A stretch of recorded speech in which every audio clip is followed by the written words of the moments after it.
এমন একটা মন্দির আছে যেখানে স্বয়ং মহাদেব দাঁড়িয়ে আছেন মা কালীর উপরে। শুনতে অবিশ্বাস্য লাগলেও হ্যাঁ, এটাই সত্যি। আজ যে কাহিনী শোনাবো তা মধ্যম গ্রামের এক রহস্যময় মন্দিরকে ঘিরে, যার কথা শুনলে গায়ে কাঁটা দিতে বাধ্য। আর ভিডিওটি শেষ পর্যন্ত দেখতে থাকুন। আর যারা সত্যি মহাকালের ভক্ত তারা কমেন্টে লিখে দিন জয় মহাকাল। আজ আমরা কথা বলবো মধ্যম গ্রামের সেই বিখ্যাত মহাকাল ভৈরব মন্দির নিয়ে। লোকমুখে শোনা যায় বহু বছর আগে এখানে হঠাৎ করে আকাশ থেকে উড়ে এসে পড়ে মহাদেবের এক অদ্ভুত রূপের ছবি। কেউ জানে না ছবিটি কোথা থেকে এলো, কেউ বলতেও পারে না এর উৎস কি। আর একটা আশ্চর্যের ঘটনা জানেন, এখানকার একজন ব্যক্তি সেই দিন স্বপ্নাদেশ পান। স্বপ্নে স্বয়ং বাবা মহাদেব তাকে নির্দেশ দেন ঠিক সেই ছবির অদলে একটি মূর্তি গড়ে তুলতে।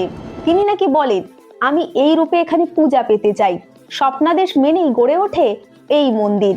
প্রতিষ্ঠিত হয় রহস্যময় মূর্তি, যেখানে দেখা যায় শিব দাঁড়িয়ে আছেন মা কালীর উপরে।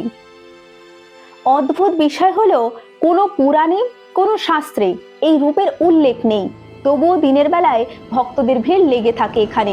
কিন্তু আসল রহস্য শুরু হয় রাতের পর। স্থানীয়দের দাবি সন্ধ্যার পর এই মন্দির চত্বরে কোনো মানুষ থাকতে পারে না, কারণ তখন নাকি সেখানে থাকেন শুধু বাবা ভৈরবরা। অনেকে বলেন গভীর রাতে গর্ভগৃহের ভিতরে অদ্ভুত চলাফেরা দেখা যায়। কেউ অচেনা শব্দ শুনেছেন বলে দাবি করেন। সত্যি নাকি কেবল লোককথা? এই মূর্তি পূজা নিয়ে আপনার কি মতামত? এটা কি সত্যিই দেব দর্শনের ফল নাকি রহস্য মোড়া এক লোককাহিনী? কমেন্ট সেকশনে আপনার মতামত জানাতে ভুলবেন না। এরকম রহস্যময় এবং চমকপ্রমোদ কাহিনী পেতে আমাদের চ্যানেলটি সাবস্ক্রাইব করুন। আমাদের সাথে জুড়ে থাকুন। ধন্যবাদ।